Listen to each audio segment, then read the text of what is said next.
Thank you. So here, just to give you a bit of background, so here at the Irish Cancer Society, we are really dedicated to supporting the amazing research and the researchers in the Republic of Ireland as they work to improve the lives of people who have been affected by cancer. And that includes our two fantastic speakers who are here with us today. So a lot of us know we've seen some remarkable progress in the treatment and survival of many cancers. And the reality with that is that more women are experiencing long-term effects of cancer treatment, such as early menopause. So we know that managing menopausal symptoms can be challenging, particularly after being affected by cancer or in instances where people may have had preventative surgeries to reduce their cancer risk. And this tends to be a bit more complicated sometimes than at natural menopause. So that's why today, the day before National Menopause Day, we are really delighted to welcome our Irish Cancer Society supported researchers, Katie Johnson and Dr. Samantha Cushion, to discuss this topic over the next 45 minutes or so. And I just want to highlight as well that we have had 4 really brilliant pre-recorded webinars on menopause from Katie and Samantha, and they're up on our YouTube, and we'll have them linked for you in the email that goes around after this as well. So I guess I'll just give you a little bit of a background to our speakers. So we have here Dr. Samantha Cushion, who is a CORU registered dietitian and a lecturer at University College Cork. So Samantha specializes in cancer survivorship with a focus on body composition. So body composition means the amount of muscle versus fat that you would have on your body. And Samantha looks at how this can impact the health outcomes for different groups of people, such as cancer survivors or people who've been affected by cancer. So Samantha's recent research looks at menopausal symptoms in female cancer survivors, and she's leading a really great project on that to create Ireland's first nutrition guide specifically for this group, and I'll give you a bit more information on that in a second also. Then secondly, we have Katie Johnston, who's a CORU and HCPC registered dietitian. So Katie went to the University of Chester to do her degree in human nutrition and dietetics, and then she worked for the Belfast Health and Social Care Trust with their community nutrition support and specialist palliative care and oncology teams. So Katie then took a job as a research dietitian in oncology at Cancer Research in UCC 2 years ago. And Katie's research aims to develop tailored nutritional interventions for cancer survivors to improve their body composition, their diet, quality of life, and long-term health outcomes. So a really big part of Katie's work is to help develop practical and, most importantly, evidence-based resources and strategies for people who've been affected by cancer who are impacted by menopause as a direct result of this. So currently, we're very proud to say that Katie does provide dietetic intervention on our Irish Cancer Society's Women's Health Initiative, namely a trial that we call LISA, which is linking you to support on advice, and that's based in Cork, Dublin, and Cork and Galway, excuse me. And then additionally on the Irish Cancer Society's Men's Health Initiative, which we call the LIAMAC trial, which stands for Linking In with Supports and Advice for Men Impacted by Metastatic Cancer. So Katie is currently working on her PhD in the School of Food Nutritional Sciences in Cork under the guidance of the fantastic Dr. Samantha Cushion, who's here today, and also Professor Aoife Ryan. So Katie and Samantha are also working on a really timely resource, which is called the Menopause Plate. And I know Katie will refer to this in her talk, and it will be available near the end of the year. And at the Irish Cancer Society, we really are incredibly proud to support a useful and a necessary resource. And this is aimed at helping people who are experiencing menopausal symptoms due to being affected by cancer. And it will be a booklet, a guide that will offer practical evidence-based advice to help women manage their nutritional needs during menopause due to cancer treatment or being affected by cancer. So there is no doubt that the fantastic work that both Katie and Samantha are doing will make a real lasting impact on the landscape of nutrition and cancer. And we are really delighted to have both of them here today to showcase their knowledge. So just before I hand over to our experts, Katie and Samantha, I just want to give you a quick reminder that the webinar will be recorded. Like I said, your cameras and microphones are off. But please, if you have any questions for either of our speakers or for us at the Irish Cancer Society, you can write them into the Q&A box that you should be able to see at the bottom of your screen, and we'll have time for questions at the end. We have received some questions in advance that we're going to go through also, and we'll endeavour to get to all questions, but not to worry if some of your questions aren't answered. I'm sure we can get back to you. So if anything does come up during the webinar that perhaps you feel we would like some additional support with, Katie and Samantha will have a list of the Irish Cancer Society support services at the end of this talk that you can access at the end of the presentation. So without further ado, I will hand you over now to our first brilliant speaker, Katie Johnson. Thank you. Thanks very much, Nikki. And thank you again, everyone, for coming and partaking in today's webinar. I am just going to share my screen very quickly here. So bear with me. Oh, hopefully you can all see that. So this is the final installment of our five-part series, The Menopause Split, Eating Well After Cancer. And as Nikki has already said, menopause after cancer is a largely unspoken about topic. There's not a lot of resources out there. So we are delighted to be able to provide this series in collaboration with the Irish Cancer Society, the School of Food and Nutritional Sciences, Cancer Research at UCC, and the CUH UCC Cancer Centre. Um, I suppose looking at where this has come from and why we've done this series, the Linking You to Support and Advice trial, as Nikki has already mentioned, was an Irish Cancer Society and Breakthrough Cancer Research funded trial. And really, it was designed to support breast and gynecologic cancer survivors post-treatment. And day in, day out, during our clinic, Samantha and I both heard of the need for a resource.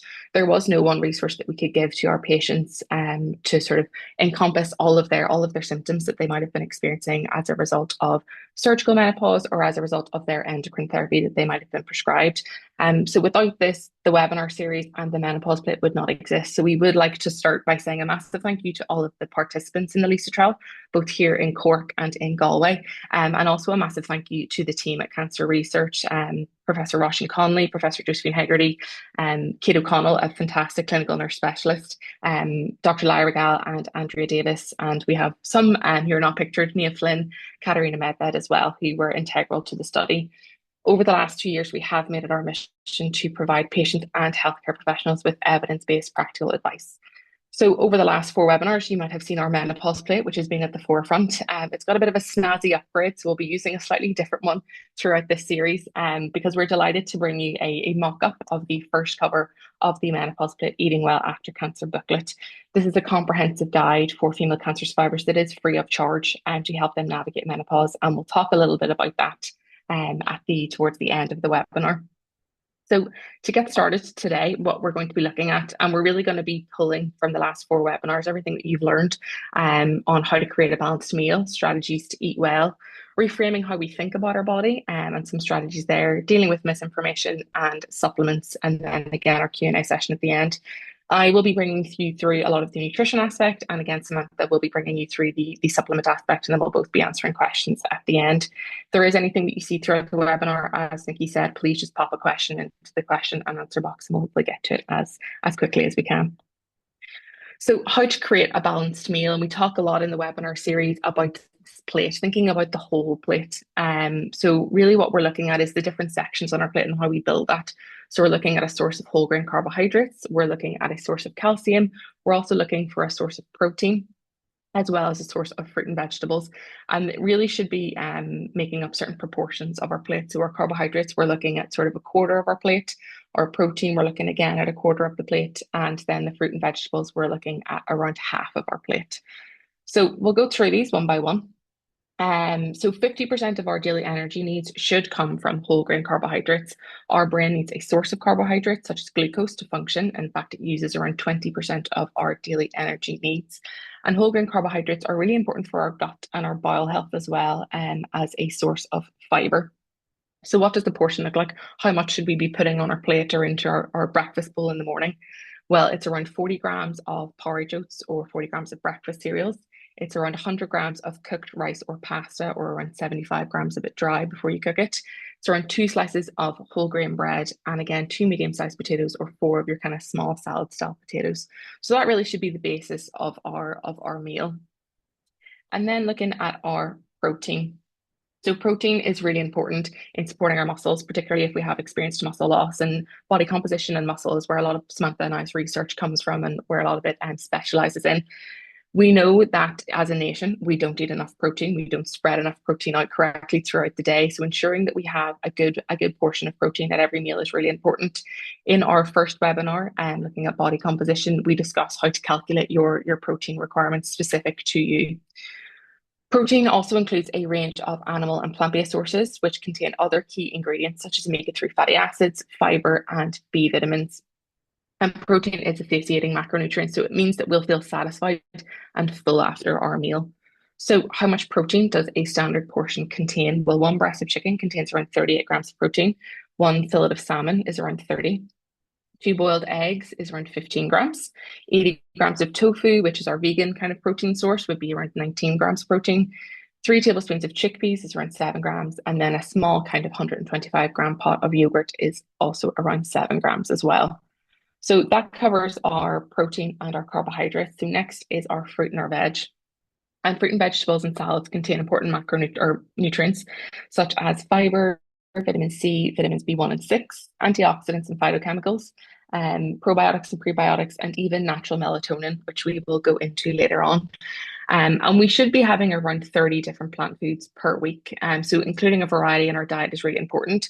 It's great for adding different texture and colors to meals, making it look bright and colorful. And we eat with our eyes, so having a very colorful meal will look more appetizing. So what does one portion look like? Well, one portion is around 80 grams. So we should be having around kind of one medium-sized apple, orange, or banana, two small kiwis, plums or satsumas, a good handful of berries, maybe a cupped handful if you have small hands like I do, around 3 tablespoons of cooked vegetables, and then one cereal-sized bowl of salad. So that can include like your spinach, your rocket, cucumber, tomato, peppers, all those kind of things. We should be having around 5 portions of fruit and veg a day. So again, ensuring that we have at least half a plate full or half of our meal is consisting of fruit and vegetables will help us reach that target. So you can see here by adding all of these elements, whether it's a spaghetti bolognese you're having with the pasta at the bottom, a tomato-based sauce with your carrots, whatever it is that you want to put in there, and then whatever meat or protein that you want to use there, or something like a curry dish, or something like your meat, your veg, and your potatoes, whatever it is. Follow this guide. We're constantly asked about quick fixes and multivitamins and what can help with symptoms, and people are always looking for that magic pill, but actually, if they look at the magic or the menopause plate, you'll see that from all of these foods, you get a range of nutrients which can help with all of these symptoms. And over the course of the last 4 weeks, we have looked at each different food group and each different symptom and how that can help. So you can see here our whole grain carbohydrates. It's helping with your gut microbiome, your vaginal health, your bowel health. It's helping with your brain health, your body composition from your protein and your calcium sources, your vasomotor symptoms, your heart health. So we can see here that actually you might be managing better than you expect. You might be getting in more nutrients than you expect. So again, it's looking at the whole plate, not just one food or nutrient. So to show you in practical terms how we create a balanced meal, I'm going to take you through a breakfast, a lunch, and a dinner, and then we'll have a look at snacks in a little minute. So here we've got some dark chocolate and raspberry oats, and all of these recipes will be available in the menopause plate when it is launched. So we have our carbohydrate base here, which is 40 grams of porridge oats, and then we've got some chia seeds in there as well. And then to this, we add our protein. So we've got 90 mils of milk and 45 grams of Greek yogurt. We mix that all together, put it in the fridge, forget about it, stays there overnight. And then in the morning time, we add a little bit more protein in there because we know as women, we don't actually manage enough protein at breakfast time. We have one whole portion of fruit and veg. So we've got 80 grams of our frozen raspberries. And then we have a little bit of dark chocolate because who doesn't want dessert for breakfast? So you can see here that actually this is providing 43% of your daily vitamin B12 needs. Just in one portion, we have 43% of our daily vitamin B12 needs. We have 43% of our daily fiber needs. And we also meet 46% of our daily calcium needs. And we're also high in protein. So you can see here, this one breakfast, we're helping with our brain fog from our vitamin B12, our gut microbiome from our fiber, and our bone health from our calcium. So again, we're going to look at lunch next with our low taste corn salad. So you can see here we have starting off with our protein. We have one chicken breast and 8 grams of feta. We're also going to get a little bit of calcium there from the feta. Fruit and vegetables, you can use whatever it is that you have in your cupboard or your fridge. But again, we've got our sweet corn, onion, pepper, cucumber, chili, avocado, and then we have lots of herbs and spices in there. In our first webinar, we discuss salt and what alternatives to use to salt. So making sure you have a good spice cupboard really helps with that. So in this one, we're meeting 154% of our daily vitamin B3 needs, and we need that for our energy metabolism and our fatigue. We know a lot of people are on a vitamin B complex supplement, but actually you might be getting enough that you need from your diet. We're meeting 25% of our daily fiber needs, and we're also high in protein. So we've got around 35 grams of protein here, which will help with our muscle health. And we're also managing 3 of our 5 daily fruit and vegetable servings. So this is all without a carbohydrate source, and you can add whatever carbohydrate you would like, whether that's rice, pasta, noodles, bread, a jacket potato, whatever it is that you fancy. And that will all again contribute. You'll have extra fiber in there, you'll have some extra B vitamins. So again, it's really, really simple, and we actually might be managing more than we think we are. Then again, we have dinner. So we've got a loaded beef burrito for dinner. Again, we've got a protein source here. We've protein from both an animal and a plant-based source. So we've got it from our red meat. We also have it from our black beans. And then we have a little bit from our Greek yogurt. We have our carbohydrates. So we have some cooked white rice, some tortillas wraps that we're going to wrap it in. Again, we've got fruit and veg, and then a lot of herbs and spices as well. So with this one meal, we're meeting 60% of our daily fiber needs, which is really important for our gut microbiome as well as that gut-brain axis. 36% of your daily calcium needs. We're high in protein, 54 grams, which is really important for our muscle health. And we're also getting 2 of our 5 daily fruit and vegetable servings. So, and I always say this, and people might think it's ridiculous, food is more nutritious than you think. You may be managing more than you think you are, and you might not need that multivitamin that you're buying. So just from these 3 meals alone, you're meeting 130% of your daily fiber requirements. That's without any snacks, without any drinks, anything like that. You're meeting 91% of your daily calcium requirements. You're high in protein. We need around 1 to 1.5 grams of protein per kilogram of our body weight. So, 115 grams is most likely reaching that top level. And we're meeting 130% of our daily fruit and veg requirements. So we're getting 6 out of 5 servings that we are recommended to have per day. And we're also hitting 12 out of 30 of the plant foods recommended per week, just in one days of eating, just in three plain meals. So, it's we might be managing better than we think. So again, it's looking at the whole plate and looking at whole foods as well. Snacks is something that we're commonly asked about, and how do we create a satisfying snack that's going to help with those mid-afternoon slumps that we all experience. So the proportion of foods for all of your snacks throughout the day should generally follow the proportions from the menopause plate, and use the plate as a guide, and to also include a vegetable or a fruit at each snack. So if we're looking at it from plate to snack, how do we create this? Well, again, very similar to our meals. We're looking at a carbohydrate source, we're looking at a protein source, and we're looking at a fruit and vegetable source as well. And if you can get an extra source of calcium in there, brilliant. So these are our crackers for ways. And again, these recipes are in the Menopause Plate book.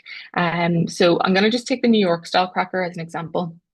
So our base here is a whole grain cracker. That's our carbohydrate base. You can use whatever crackers you have at home. And then we're going to add a protein on top of that. So we're going to use a reduced fat cream cheese, and we're also going to get some calcium from that too. And then we're going to add a portion of fruit and veg on the top there. So we've got some cucumber, and then we're going to add some seasoning onto it. So we've got some black pepper and dill.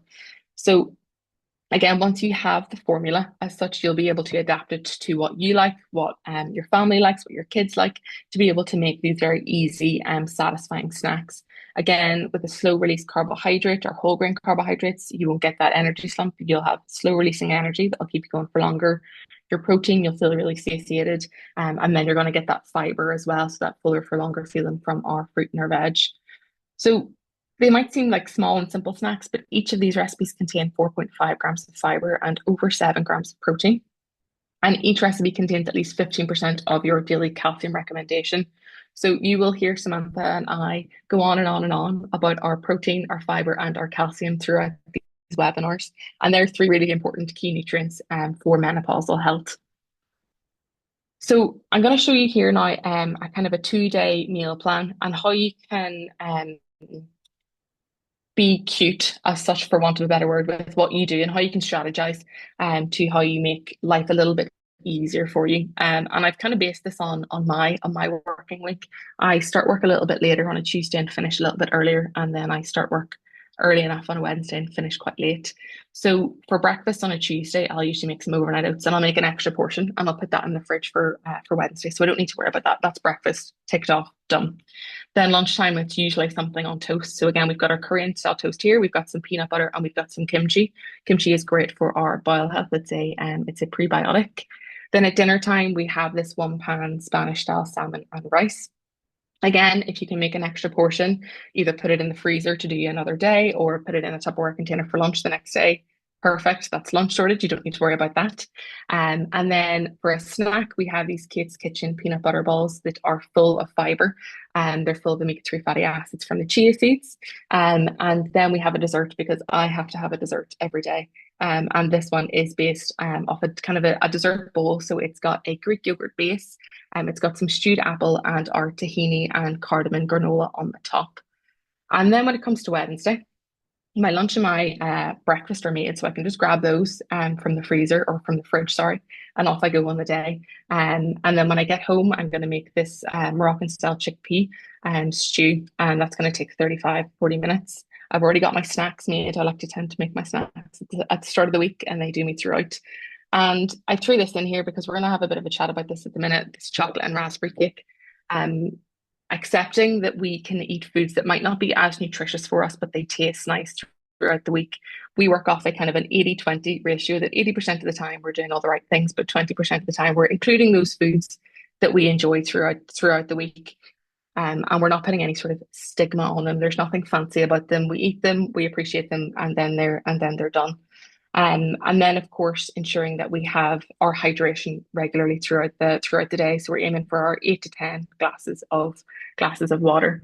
So small simple strategies like using recipes with similar ingredients. So again, we've got Greek yogurt here in three of the recipes. We're using oats for a lot of the recipes. We have very similar vegetables that we're using in lunch and dinner time. Can really help. In our brain fog webinar, we have, which is our fourth webinar, we have some strategies there of how to compile your shopping list and what your weekly meal plan should look like. So if it's something that you do struggle with, please do go and watch the webinar. I want to touch slowly on reframing how we think about our body. And hopefully throughout this webinar series, you've seen that we take a health gain approach, not a weight loss approach. Um, and changes to the way that your body looks and how you feel can be quite distressing, particularly after a cancer diagnosis. Maybe you've had some surgery, you've had a mastectomy, or you've had you've been induced into surgical menopause, or whilst you continue on an endocrine therapy. During the menopause, the change of your body shape as fat redistributes can be distressing as well. You might be carrying weight where you may not have carried weight before. We know that body dissatisfaction is correlated with depression, poor quality of life, disordered eating, and lower self-esteem. And recent research from Canada reported that in over 1,000 women aged 50 to 69 years, 90% reported the desire to lose weight, and over 70% engaged in dieting behaviors. We know that people and women of a menopausal age are more susceptible to disordered eating, and again, maybe more vulnerable, particularly after a cancer diagnosis. So, in recent years, the idea of body neutrality has emerged. And body neutrality has three elements. So, a neutral attitude towards our body. So, understanding that, which might seem funny to you, but understanding that, our body might change on a day-to-day basis, but just having a neutral attitude towards that, respecting what our body does for us, and caring for the functionality of our body, and our self-worth not being defined by appearance. Research has reported that being body neutral is a more realistic and achievable alternative to being body positive with sort of an indifferent or middle ground perspective. What I want to make clear here is that just because the number on the scale might have changed does not mean that your self-worth has or your worthiness as a person. Focus on a health gain approach, what you can add into your lifestyle to nourish and fuel your body during this time. And it's something that Samantha and I are very keen to talk about, particularly within healthcare professionals, reframing how we discuss our body and how we discuss changes that might happen to our body between ourselves and also with our patients. So we will always say that our body composition is more important than our body weight. What we're doing for our muscle health, what we're doing for our heart health, what we're doing for our bone health is more important than that number on the scale, making sure that we're doing the most that we can to support our health during this time. So again, throughout this webinar, we'll talk about a health gain approach, not a weight loss approach. And all of these different things that we've talked about, if you type in the words menopause and diet or menopause diet and cancer into the internet, you will see millions upon millions upon millions of results. So this is something that I will show patients regularly in clinics. This is Dr. Google. And again, it can be very overwhelming when you're experiencing these changes and you don't know what's going on and you type it into Google. We've all been there. We've all done it, even though we know we shouldn't. So you can see here, menopause diet, there's 133 million results. Menopause diet and cancer, there's 22.5 million results. It's very overwhelming. And it's really important that we learn how to sort of deal with misinformation and who we can trust.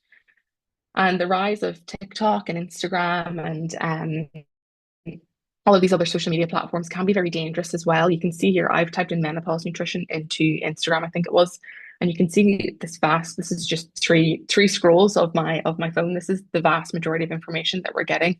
And you can see all the different advice that's on there. So how do we know who we can trust? So these are some common questions to ask yourself. So, is this person a registered healthcare professional? Is this person a registered dietitian? Any nutritional advice that you should be receiving should be from a registered dietitian, preferably with some experience in oncology. Is this person, what qualifications does this person have? Do they have a degree in human nutrition and dietetics? Is it a diploma that they maybe have in a certain specialist area? Or have they gone online and got a one day cert, a one day certificate? Is this person being paid to promote or supplement a product? Oftentimes, that's where bias comes in. If this person is being paid to use a product or a certain supplement, we don't know if it's something that they regularly use in their life, or if it's something that there is research behind. So there is a little bit of bias there. So always do just be mindful if someone is being paid to promote a certain supplement or product. Are they trying to sell you something? Does this person have something to gain for themselves, be it financially or otherwise, from trying to sell you a certain product? Do they have their own line of whatever it is that they're trying to sell you? Is this diet restricting one or more food groups, or is it only focusing on one food group? This might start a kind of negative relationship with food, and it will kind of um, restrict key nutrients and key groups in your food groups in your diet. Where is the research behind the claim, and are they showing all sides of the research? Are they showing one very specific study that has the answer that they wanted to show you, or are they showing you the other five that say it doesn't work? Is it a randomized control trial, or is it a very biased trial that they're showing you? Are you trusting this advice because the person giving it looks a certain way? You can see all the what I eat in a day videos, and they start with this person that has a six pack or whatever it is at the start. And it can subconsciously get into our head and thinking, well, if we eat like that, we might look like this. And the likelihood is it probably won't work. Are they using pre and post photos? Are these reliable? Have these been altered or edited? Does this diet or supplement promise a quick fix, like results in 2 weeks? Or does this diet and supplement promise to cure cancer? So these are all the red flags and the questions to ask ourselves. And the truth is, as any registered dietitian will tell you, there is no quick fix. A lot of the times, these diets that people put us on, or unregistered healthcare professionals can put you on, can alter your relationship with food, and it can maybe give you a bit of a negative relationship with food. So the main thing is to focus on nourishing your body with whole foods, whilst again opening up the space to enjoy the foods that you love is key to have a healthy relationship with food. So here are some reliable evidence-based resources. The first one I'm going to point you to is the one in the middle, CORU. This is our regulatory body for health and social care professionals. So for dietitians, physiotherapists, social workers, we all have to be registered with CORU. We have to meet a certain set of competencies, and we have to have a specific degree to be on this register. So if you are going to see a registered dietitian, you can just type their name into this register and make sure that they're on there. The INDI and the British Dietetic Association are great resources around nutrition, around certain nutrients. They're brilliant, and it's all evidence-based, written by dietitians. The Irish Cancer Society, of course, provides some wonderful resources. Breakthrough Cancer Research, who we'll touch on in the next slide, also provides some resources. And the last one I want to touch on is the Memorial Sloan Kettering Cancer Centre. Samantha will touch on this later on, but the About Herb section is a really, really useful evidence-based resource on all things supplements. Some more local Irish resources that are free and evidence-based. The Healthy Eating for Cancer Survivors is a brilliant book. There goes through all the World Cancer Research Fund recommendations and have some lovely recipes. And that's written by Professor Aoife Ryan. And Aoife Ryan and Clodagh Scannell, a fantastic research dietitian, also have written The Truth Behind Food and Cancer. And they're simple explanations based on scientific evidence on very common cancer and diet myths. So I'm going to pass you over to Samantha now, who's going to discuss choosing a supplement with you. Thanks, Katie. I might mention on the previous slide, all those books are also free of charge. They're accessible through the Breakthrough Cancer Research website. So if you wanted to log in there, you can actually see PDFs of those books, or you can request hard copies and they'll send them to you. You'll just have to pay for the postage and packaging. So I'm now going to get onto the section that I know a lot of people want answers on, and we've seen a lot of questions flying through around supplements. Myself and Katie, when we started into this research, we realized, okay, up until now, healthcare professionals, we usually give a blanket no. When someone comes and asks, can I take a supplement during my treatment? More than often, we will talk about the supplement, but we'll often say no because we don't know enough about it. What we've done over the course of 2 years is we've kept a big log of all the supplements that women have been telling Katie in the clinic that they're taking, and we're researching them and we're trying to find out, is there any evidence behind taking them, but is there any safety around taking them? So here's some questions to ask yourself, and then to bring these questions to your doctor, to your pharmacist, to your clinical nurse specialist, or to your dietitian if you are thinking about taking a supplement, especially while you are either undergoing treatment or you're taking tamoxifen or an aromatase inhibitor. First, ask yourself, why do you want to take it? Are you taking it to treat a specific symptom, or are you taking it because you think you need to take it because you're now in menopause? So my answer to the second section is no, you do not need a supplement if you are going into menopause, or if you're perimenopausal or you're postmenopausal. You don't need to take a menopausal supplement. Any supplement that has meno at the very beginning of the supplement that's targeting menopausal women, it's unnecessary, is my first bit of advice here. If you're taking a supplement to treat a specific symptom, then we have to go through, what is the symptom and what is the supplement? Is it herbal? Is it a vitamin or mineral preparation? There is no evidence behind vitamin and minerals treating specific menopausal symptoms. There is some evidence around herbal supplements, which I'm going to talk about on the next slide. But the next question you need to ask yourself is, well, is it going to work? Is it going to work for that particular symptom that I want it for? So am I looking at taking ginseng because it's going to help a hot flush? Am I looking at taking black cohosh because it's going to help with my night sweats? Then once you've gone through, well, I want this supplement for this specific symptom, then we need to ask ourselves, is it safe for me given my history? And a lot of the questions that are coming through are very specific to this. People are asking very specific questions based on their own history. And unfortunately, there's no like black or white answer here, because we'll have to go through your exact history. We'll have to go through your condition, your treatment, and that's what your pharmacist, your doctor, your clinical nurse specialist can do with you. And that's why it's really good to open this conversation with them. And then, will it interact? And what I mean by interact, a lot of the time people think by interaction, it means you're going to get a rash, or it means you're going to feel sick immediately. When we talk about interactions, it's actually about how that herb in particular can affect the absorption of your tamoxifen. Some herbs can actually inhibit or prevent your tamoxifen from working as effectively as it should. That is an interaction. You may not feel it, you may not see any physical effects on your body, but internally what is happening, unbeknownst to you, is that that herb is possibly affecting how well you are metabolizing and utilizing your cancer medication. That is something we don't want at all. And the unfortunate thing here is we don't have a lot of information around what herbs interact with all the array of supplements that are on the market. We have some information, and I've highlighted some of that in our previous webinars around vasomotor symptoms, and I'm going to provide some more information now in a second on the next slide. The next part of this slide, it's about tips.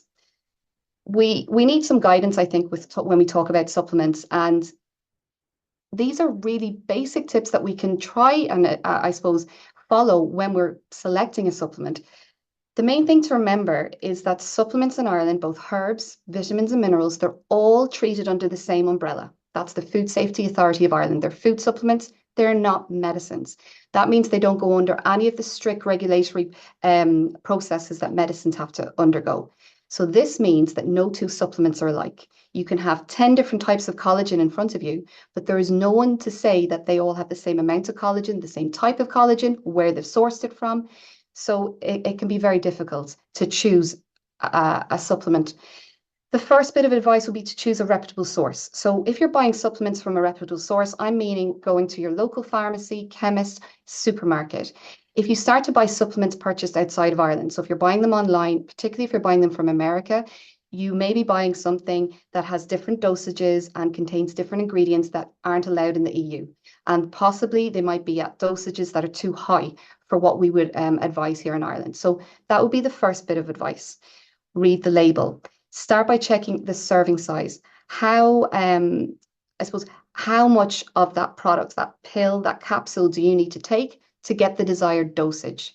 This can help you determine if you need to divide out the dosages over the day, like do you have to take 2, 3 tablets to reach the desired dosage, or can you just take 1 dose? And that all depends on your own preference. Check for standardization marks. And what I mean by that is maybe evaluate if the company has processed their supplement using good manufacturing process, or GMP. In America, they usually put GMP, they're more likely to stamp it on the label. In Europe, not so much. You need to track it down. It might not necessarily be on the actual box of the supplement. You might have to go to the website of the company to see. So for example, and I'm not endorsing this particular brand, this morning I checked Vitabiotics' website and I was able to find on their website that they adhere to GMP practices, or good manufacturing practices. Now, while that's well and good, it doesn't guarantee that the product is safe, and it doesn't guarantee that the product works. It just means that the product has been made in a proper manner, in a safe environment, and that's as much, and that the ingredients listed on the packet are what they are. That's what GMP means, but it doesn't still tell me if this supplement is going to work. Then check the list of ingredients. The ingredients will be listed in order of quantity. So they'll list the ingredients from highest to lowest. So if an additive or a filler or a binder appears in the first few ingredients, it means that that is in higher amounts in that supplement compared to all the other ingredients. So examples of fillers or additives that will be added into supplements, and they're completely normal. They're there for a reason, to bind ingredients together and bind those vitamins and minerals together. You might find sodium benzoate, potassium sorbate. These are things that you might find on the label as additives.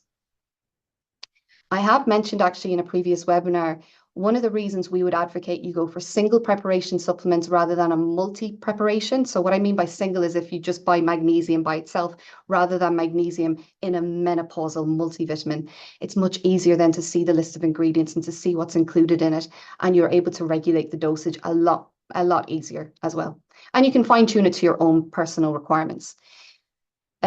Fourth on the list there is third-party testing. So this is where you're looking to see, has the company who made the supplement got their supplement tested by a third party and outsourced it, that someone else has analyzed their supplement to say that it contains what it should contain. This is not required. You don't need to third-party test to get your supplements on the market. The Food Safety Authority of Ireland, they don't enforce this either. So majority of supplements you see out there won't have this certification. They won't necessarily have it on their label either on the box. You might have to go to their website to see if they've even conducted this. And then I suppose the reason I put third-party testing there as well is that does give some confidence though around the brand, around that supplement company, that they have outsourced someone else completely separate to their company to verify what's in their supplement. To me, that's a little bit of confidence in that particular brand or that particular company that they've gone that far to do that. And then finally, the nutrient reference values, or it might be abbreviated as NRV on your supplement label. Check this for everything. For whatever supplements that you're going for, check the percentage on the label, just to ensure that you're not exceeding safe levels. You can exceed safe levels of vitamins and minerals. They can have side effects, and excessive doses can be harmful, particularly if you're undergoing treatment. And we've talked a bit about that as well in previous webinars. So on my final slide, which is the next one, I'm going to just give you some safer swaps. Here I have the symptom on the left, common herbal supplements that you might use for that symptom, and a safer alternative. When I talk about safer alternative, I'm talking about options that have actually been researched, that there is research behind them, or if there's no research, that we know that they are safe, that they will not interact with your medications, that they should not cause you any major side effects. So the main ones I wanted to pull out, and again, I've gone through a lot of these in the previous webinars. But for something like a hot flush, avoid going for things that are like red clover, black cohosh, maca. A lot of these can have potential estrogenic activity. Ideally it's safer to avoid those and go for something that's more natural occurring, like isoflavones, phytoestrogens from food rather than a supplement, much safer because the isoflavones in foods are at a much lower dose than what you'll find in these menopausal symptoms. They still have a benefit on your hot flushes, your night sweats. The thing with dietary advice in menopause is it's not quick. If you want to see a benefit on hot flushes, on night sweats, you're talking about looking at sticking to a Mediterranean style dietary pattern, everything that Katie's gone through with you, for at least 3 months before you will see a beneficial effect for specific symptoms. But the good thing is there's a lot of research behind this. We're talking about big, big studies with thousands of women that have been tracked over years. And there's evidence to suggest that the Mediterranean style dietary pattern helps ease these symptoms like mood swings, cognitive function, brain function. When it comes to the likes of brain fog, ginkgo biloba would often be used. However, this has now been flagged as a potential harmful ingredient by the European Commission, who are currently reviewing supplements. A very, very recent report came out as of June 2024 from the heads of European food safety agencies. They have flagged ginkgo biloba as a supplement of concern. And what that means is they're investigating it further. So I would totally avoid that completely because it does have potential there to either interact with your medications or interfere with the medications that you're currently taking. Safer alternatives, omega-3 fatty acids, ideally from oily fish twice a week. We have mentioned about supplementation of this if you're not taking oily fish in a previous webinar around heart health. Vitamin D, again, we've gone on about that time and time again throughout these webinars. B vitamins.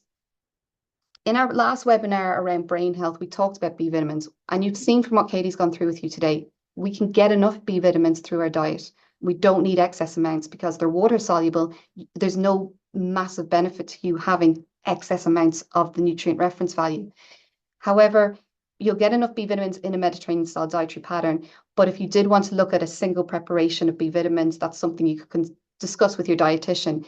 B vitamins will help with brain fog. B6, B12, they've been researched and they've been looked at, but just don't go over 100% of the nutrient reference value. And another derivative of the B vitamins is choline. There's been a lot of research looking at this recently, actually, in relation to brain fog. The upper limit that you would look for in a supplement is not to go over 400 milligrams of the choline per day. You find it a lot in naturally occurring in foods, but it's a safer alternative to our St. John's wort and lion's mane and so forth. And then the only other thing I wanted to mention there as well, because it's come up a lot in the questions, is around sleep disturbances. A safe alternative to our herbal supplements used for sleep disturbances would be the likes of magnesium glycinate, and that can help with sleep quality. Stick to the recommended dose. I know a question has come in, which I can answer right now around that specific question around magnesium, that a certain person had been advised to take 300 milligrams twice a day.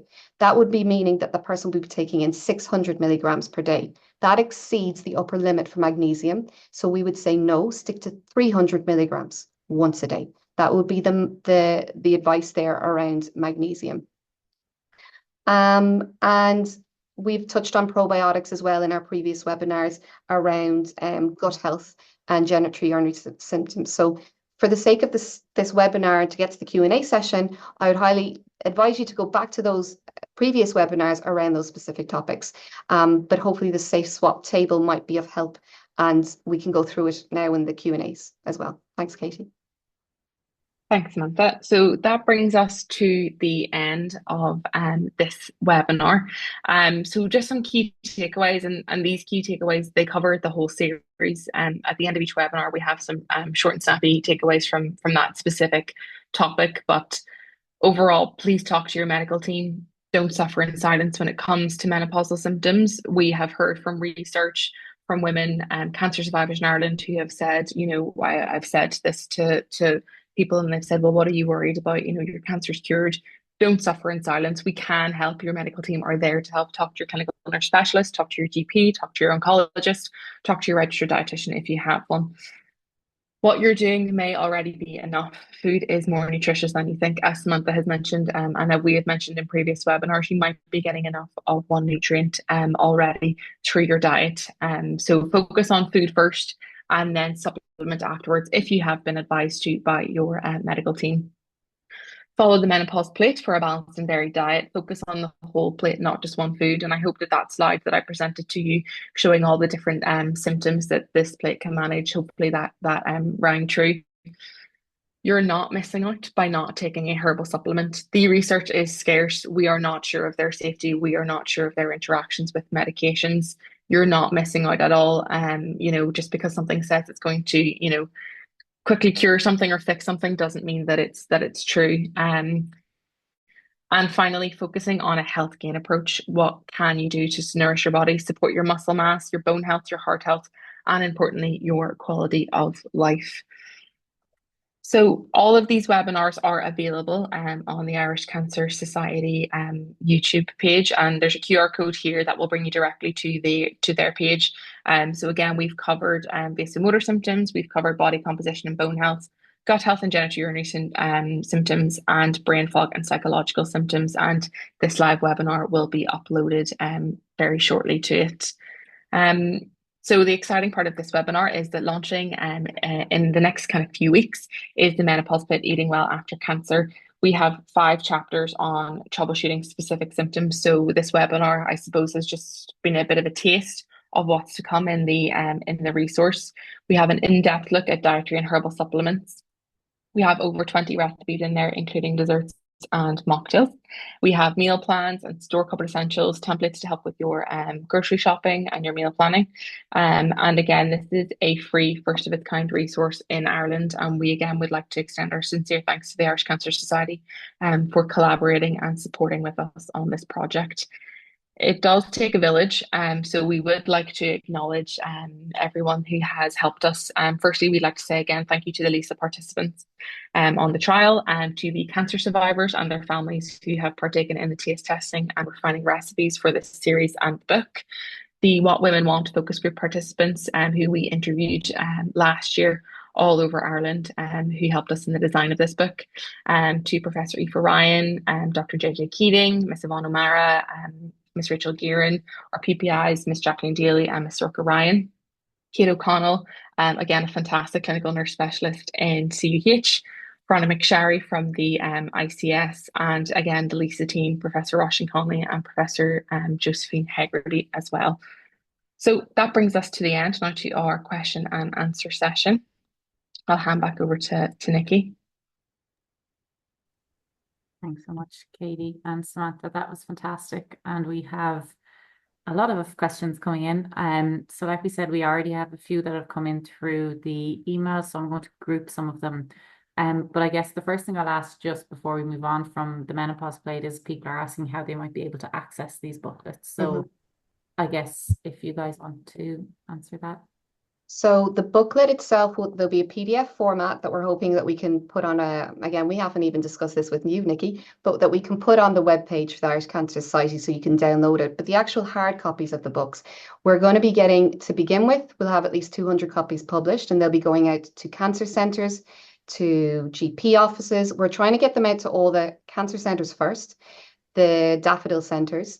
And then what we're hoping is that you'll be able to order them like you can with the Breakthrough Cancer Research books, that you can order them through the website and that you can get them that way if we don't have enough in stock in all of the hospitals and all of the clinics throughout the country. But we will be trying to get them into all the cancer centres like Art Cancer Support House, Cusha centres, and, trying to get them out there as much as possible. But we'll publicise where they are to begin with as much as possible on the Irish Cancer Society website and how people can access them. We haven't figured out the complete logistics yet. Yeah, I from an Irish Cancer Society point of view, we'll definitely be able to support that on our website. So yeah, I'm sure once we brilliant. have it up and running, we can post that on our socials as well. So Yeah, anyone into that, if you keep an eye on our social media, you'll be able to see there once they are live. So then questions coming in from the talk itself. We have one that I might direct to you, Samantha, is as regards making choice to your overall lifestyle, diet, heart health, bones, and so on to prevent reoccurrence, and for someone who is young with breast cancer, hormone positive, to help her age well? What small changes would you advise that she can make now and build on in future? Okay, well that's a really lovely question, and it's so lovely to hear someone taking such a proactive and positive approach as well to the health.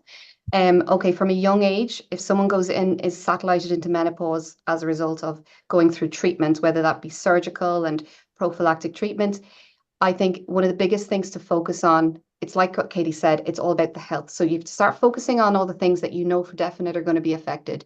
Your bones. If you're entering into menopause at a young age, you're at a higher risk of developing osteoporosis because you're in that phase for a much longer period of time. So bone health would be number one. For bone health, again, what we've gone through in previous webinars, if you go back to the body composition webinar, which was the very first one, we focus on calcium, vitamin D, weight-bearing exercise, and protein because protein helps with that bone matrix. It's also important to note that body composition changes after cancer treatment. They change as we get older. So what I mean by body composition is that our muscle mass goes down, our fat mass goes up. The good news is you can change that. You can reverse muscle loss. You can gain more muscle by weight-bearing exercise, eating more protein. I would focus number one on bone health and heart health if I was entering into menopause at an early age. And again, focusing on those will help then have a knock-on effect to every other aspect of your body composition, to your health as well. So the small changes, one small change, eat more protein at breakfast, have more calcium, and maybe have a fruit or veg at every single meal. If you start doing that, you're going to get more fiber, you're going to get more calcium, and you're going to benefit your bones and your muscle. So if you focus on bones and muscle to begin with, I think that's a really good start. The body composition webinar will be really helpful for answering specifics around how much of each of those foods. And sorry, I'm trying to answer these really quickly, Nikki, because I know I can see the lists coming in. Perfect. Thank you, Samantha. So I might hand over, Katie, for you for this question. So Mhm. could you recommend something for this individual? They're looking for help with vaginal atrophy. They can't take HRT as their cancer is estrogen receptive. They've had a full hysterectomy at 29, so early menopause, and have symptoms such as hot flashes, terrible bloating, but they're also a vegetarian and struggle with diet for all of the above reasons. Yeah, thank you, Nikki, for that question. And we know that if you are inducing to a surgical menopause, those menopausal symptoms can be more severe. So, firstly, what we would say, and it's first line advice from your clinical nurse specialist, from your doctors, is using a vaginal moisturizer regularly, and using lubricant during sexual intercourse. That's the first line. That's the first line advice. Otherwise, again, looking at getting enough omega-3 fatty acids into our diet, probiotics, prebiotics through food sources. So things like yogurt or kefir, those kind of fermented foods that provide the probiotics can also help with the vaginal microbiome. If you go back to our third webinar on genitourinary syndrome of the menopause, vaginal atrophy is a part of genitourinary syndrome of the menopause, which is a bit of a mouthful. And that goes through all of the dietary advice. But what we would say is omega-3 fatty acids, Mediterranean diet really, looking at getting some whole grain carbohydrates in and looking at getting some probiotic sources from your diet. But again, first line advice for that vaginal atrophy is using vaginal moisturizers regularly, and lubricant during sexual intercourse. And I'll just add one little thing, Nikki. Like, there's no, so women know that they're not missing out. There's no fantastic supplement here at all for vaginal No, atrophy. It's no. going the treatment route with your nurse specialist first. So there's no herb, there's no supplement that's going to really help. The likes of the probiotics, they can help with the microbiome, but they're not going to target specifically the atrophy. And we really recommend as well maybe a female or women's health physio for helping with pelvic floor exercises and that aspect of atrophy. And that can really help the younger women who are entering menopause earlier to be prophylactic in that regard, to actually go to that women's health physio pre-surgery if they could, but definitely post-surgery, and get an assessment from them as well. Brilliant. Thank you. We've a few kind of questions around that topic as well that I might just bring into this discussion. So someone Yeah. has asked, why is it so hard and also expensive sometimes to get these natural vaginal moisturizers? And yeah, I might leave you with that one and then put in a different question. Yeah, thank you for that one. So again, I would speak with your clinical nurse specialist, or even your local pharmacist as to where and what an affordable product is for you. I know we have a complex menopause clinic here in Cork, and they're fantastic. They're able to work through that with their patients. But again, going to your clinical nurse specialist or your pharmacist, and they can help with finding that. Again, that's the first line medical advice. So go with that first. But yeah, unfortunately, they can be expensive. So it's finding the right option for you. Thank you. And then we have one question about vitamin E suppositories vaginally for genitourinary syndromes and if they're helpful as they're concerned about local estrogen creams. Yes. So if you're on an AI or an aromatase inhibitor, something like an anastrozole, estrogen vaginally is a no-go. We don't recommend that as more research is needed. It is allowed on tamoxifen. And again, we would say using again the vaginal moisturizers and the lubricants. Clinically, vitamin E suppositories is something I've never advised, and I wouldn't be knowledgeable on how to get it. There is a small amount of evidence of vitamin E orally, so vitamin E from food, along with omega-3 fatty acids can play a role.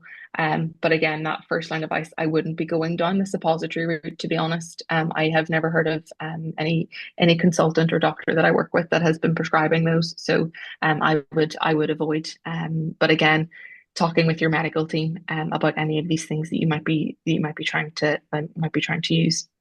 And yeah, I think do you know what's an important point here as well, Katie, is that sometimes a lot of people will ask these questions around the likes of vitamin E or specific supplements before they've had the conversation around other options that they could Yeah. take before. And it's probably because we just haven't had the conversation and they might not be aware that there's actual creams and gels and that there is other options out there, prescribable options by your doctor that you could get before you have to go down the route of supplementation.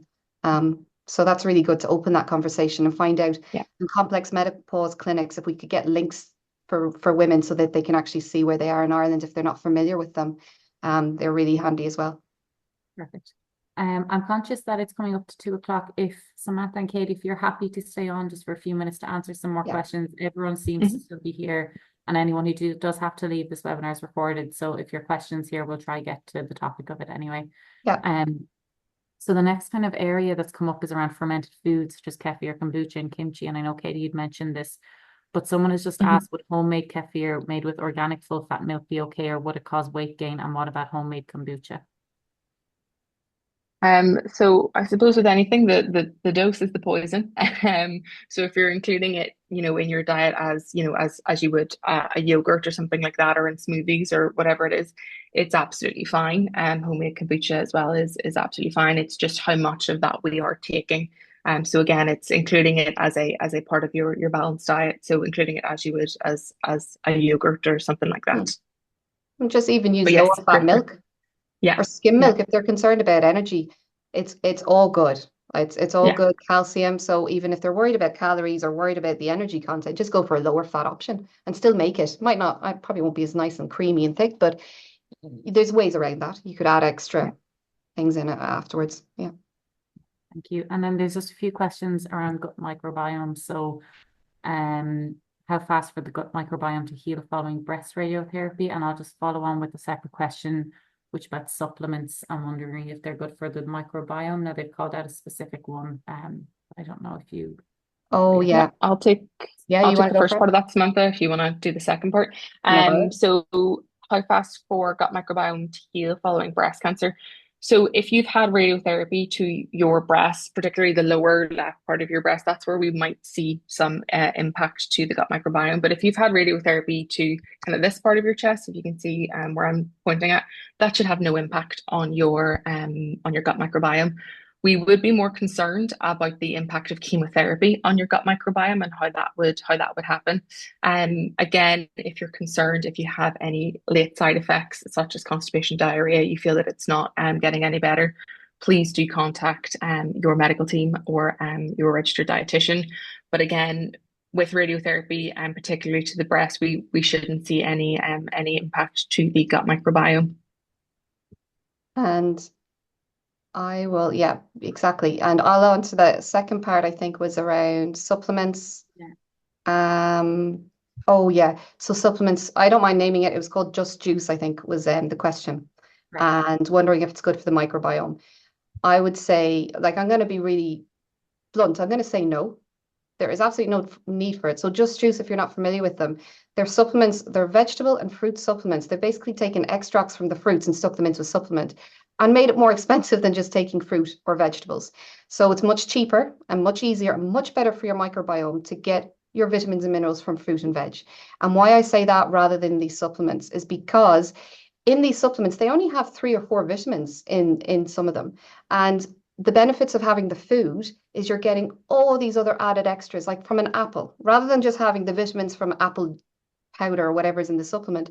You're getting fiber, you're getting polyphenols, you're getting antioxidants, you're getting all of these beautiful vitamins and minerals in a very small and affordable form, even if you want to take it in a frozen form.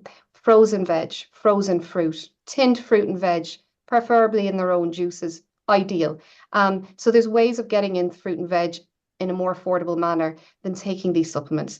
So no, they're not better for your microbiome, particularly this brand. Thank you. I think that's kind of all that we've gotten around microbiomes and so on. So we might move on to the topic of osteoporosis. So someone has said, what can they do to prevent? And kind of in a similar vein, then someone has asked if they're on an aromatase inhibitor, is it reversible through diet or through collagen supplements? And collagen supplements have come up a few times now in that topic. Okay, I don't mind. I can answer the bone and I'll answer collagen as well if you want, because they kind of come together somewhat. Okay, with osteoporosis, it's can it be reversible through diet or collagen supplements? Well, the answer is no, you won't be able to reverse it completely. You can manage osteoporosis through diet. You can slow down the progression with diet by preventing the softening of the bone.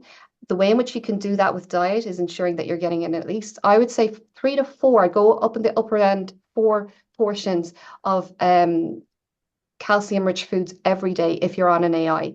We've gone through the actual portions and the amounts in the previous webinar. So I'll direct you to the body composition webinar for that so you can get all the breakdown of what foods are high in calcium. With calcium, you need vitamin D for absorption in the gut. So vitamin D will help with absorption of calcium from whatever foods you are eating. So ideally, you're getting in vitamin D as well as calcium. Again, the amounts, we've outlined them in the previous webinar. And then the third aspect for bone health is weight-bearing exercise. So you need calcium, you need vitamin D, and you need weight-bearing exercise. So walking, doing any sort of weights. Cycling, unfortunately, is not a weight-bearing exercise. So you can improve your bone density, but if you've had significant loss of bone over the years, that possibly won't be reversible. But what you're doing is you're trying to prevent further loss of your loss of bone or softening of bone. The other good thing is for bone health is if you improve your muscle mass, you're strengthening the muscles around your bones. So even if you do have soft bones or osteopenia, if your muscles are strong surrounding your bones, you're less likely to have a fracture when you fall. So that's a really good proactive thing that you can do, is to work on your muscle mass. And how you can do that is through having enough protein throughout the course of the day, like Katie's outlined in the body composition webinar. And again, the weight-bearing exercise. So weight-bearing is great for bones, great for muscle. It's a win-win. And unfortunately, it's something women don't do enough of, because you need to find an exercise you enjoy and that you're going to stick to, because this is all about lifelong changes. It's not about a quick fix. It's about finding something that can become part of your lifestyle. You don't even think about it. It becomes a natural habit. Collagen. I'm going to mention collagen now because everyone always asks about collagen and collagen supplements. Specifically in cancer, what we're seeing with collagen is that there's been a few, I suppose, recent preclinical studies. And what I mean by preclinical is there's studies that have done maybe in a lab setting with maybe animals like mice or rats. And what they've been shown in some of these preclinical studies is that not collagen supplementation, just collagen from food forms itself, has been shown to promote metastasis of breast tumors. Now, these are very small studies. On the other hand, there's also research showing that collagen might be used in the treatment of breast tumors. So where we're sitting on at the moment with collagen supplementation in breast cancer is we're in the middle, because the research is so few. The research is really, really poor, not only in just collagen supplementation in general, but specifically in cancer. It's very, very minimal at the moment. So we don't have data on cancer survivors and collagen supplementation. But the good thing here is it's okay not to take them. You're not missing out by not taking collagen. For your bone health, everything I just outlined already, that is going to do more good for your bones than collagen supplementation. So collagen supplementation is not going to replace the benefits of having adequate protein in your diet. Collagen supplementation isn't going to replace the benefits of doing weight-bearing exercise. You need to do them first. Collagen is just like this added extra kind of extra sprinkles on your ice cream. You need to get the foundations first. And that's what's going to really help you. Without adequate research behind collagen and the fact that there's so much conflicting evidence coming out and it's still emerging, I would err on the side of caution with supplementation of collagen. Don't go near it at the moment. You don't need it. You're not missing out. Weigh up the benefits and the risk yourself. Because as a clinician, I'm going to say to you, I don't know enough about collagen supplementation and cancer.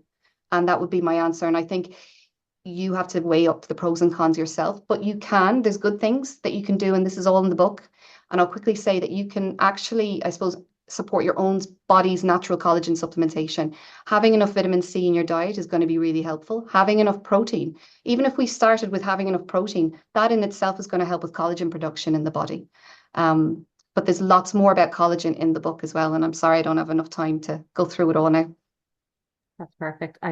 On the time, in the interest of time, I'll ask kind of one or two more questions, and then we will have to wrap up. But okay, just briefly on the topic of weight bearing exercise and exercise in general following being affected by cancer, we're going to add a link in, and it's just about PERCS with PERCS, which is a website, and it's a program that we funded on the research team here we're bringing together kind of cancer rehabilitation and exercise and how to safely get back into exercise following that. And there's a resource where wherever you are in the country, you can look for kind of, I guess, physiotherapists or exercise clinicians who are able to help you with that. So we'll include that in the chat for anyone who's going to take the advice from here and look at that weight bearing exercise. I guess kind of just 2 points that have been brought up that I think it's important, I guess, for us to address, I mean, not address, but just to acknowledge that there is unfortunately a wait list for the local for complex menopause clinics. And that is unfortunate given the demand for the service, which this attendee has mentioned. I guess it's to flag that. And additionally as well, someone just commenting, I guess, on the language that we're using. So maybe reconsidering the term vaginal atrophy, and maybe we can come up with a different terminology of it, as that feels like sometimes it becomes a bit of a joke, which is, it is important when we're talking about these topics, I guess, to consider the language. And I know there's been a lot of shift in language a lot of the time, which is a very fair point to make. There's just one question here that I will touch on, which is about joint pain. It's come up a few times with people mentioning aromatase inhibitors, and how to manage that, and if there's anything there. Yes, so as Samantha has said, and I think we said that in our bone health or our body composition webinar, we touched briefly on joint pain. Joint pain is quite common in people that are receiving an AI, an aromatase inhibitor, and it is something that we see quite regularly in clinic. Firstly, as we've always said, if you are experiencing joint pain, please talk to your medical professionals. Please talk to your medical oncologist, your clinical nurse specialist. There have been a small number of studies around a supplement called, or a sort of a product called tart cherry, which is a natural concentrate that is used for pain control, and these studies have found that it does help with pain. Now, tart cherry is high in natural melatonin as well, and they think it's around the antioxidant properties. Tart cherry is very expensive, is what I would say. For a very small, for a 500 ml bottle, it is quite expensive. But there is some research there to say that that can help, and I know that that specific question was asking about tart cherry concentrate. From what we can see, there are no interactions. The study that we're referencing was actually looking at women who were receiving an adjuvant endocrine therapy, so an aromatase inhibitor. Around joint pain, Samantha, there's other supplements, isn't there, that there's been a bit of research in that can help? Now remind me, because I'm having brain fog. Which ones are you referring to? We looked at choline, I think, around. That was more for brain. Is that what you said? For brain. Yes. Oh yeah. So choline for brain fog, I think, is something it's new and it's emerging, but if you are concerned about any herbal supplement, that Memorial Sloan Kettering website is really, really good. You can download the app on your phone. So even if you're a clinician, you can direct people to it, or if you're a patient, you can have it on your own phone. Now, it won't have every single herb under the sun, but it will have a good majority of them. But the likes of choline, for brain fog. I know someone asked a question there, is there specific foods for brain fog? Well, choline-rich foods, eggs are unreal for choline. And, if you're not eating eggs, you can get some choline through other protein sources, but our body can naturally make some choline as well. It's not something to be massively concerned about, and it won't be found in a lot of supplements. You'll have to really track it down. It can sometimes be mixed in with B vitamins, choline itself. It's hard to get it as a single preparation, but you can get it in eggs. So, advocate for them in the recipes as well. Fantastic. Thank you. And there's just one common question that's come up a few times. So I think we might end on that just in the interest of time. And I am really sorry. There are some questions that I think we could be here for another hour answering. Nikki, we could answer them separately if we could do some sort of typed up version or something. Perfect. Yes, if you what we might do is we'll take all the questions and we'll put them into a Word document and we can send that would be great. Send a thank you email. So you will get your questions answered because I know there are a few people who have submitted them. We talked too long, Nikki. So we're sorry. No, it's a good thing. And I think people really are looking for this information. So it's fantastic. So I think what we'll close out on, which is kind of a broad question, but a few people have asked it, I guess, is the information that you're giving today and the information you've given across the webinars. Can people adopt or follow this advice if they're having treatment, and does it depend on the type of treatment that they're on? So how can they kind of navigate the advice they're getting and actually implementing that in real life? That's a really good question. I can start it off, Katie, and I'll get you to come in.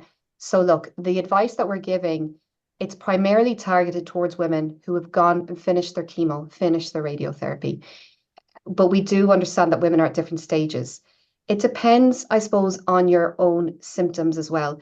Like if you're going through active radiotherapy, you might need specific dietary advice in avoiding the likes of probiotics, avoiding certain foods because you're having gastrointestinal symptoms or diarrhea or constipation. But the advice given today and throughout all the webinars, it's safe, it's evidence-based, and yes, it is safe to follow throughout the whole course of treatment, but you might need to alter certain parts of your diet. And that's where you do need the likes of a dietitian. And we'd be a massive advocate for not taking vitamin or mineral supplements during active treatment on chemo. You have to discuss that with your doctors because there is a lot of publications around that area showing that can really interact with your chemotherapy. Once you've finished your chemo, then we could possibly look at whether you need a multivitamin or something like that. But that would be kind of my stance on it, that the advice is safe, but it might need to be tailored to each and individual person because no two cancers are the same. No two women are the same. And you can see that from the questions coming through. Everyone has such unique symptoms and they need unique advice where possible. I don't know. What do you think, Katie? Yeah, absolutely. I'm in complete agreement. And I think that's why, again, as we've said throughout this series, knowledge is power. Talking to your medical team about something that you might want to take or something you've read online or, something that you might have a question around.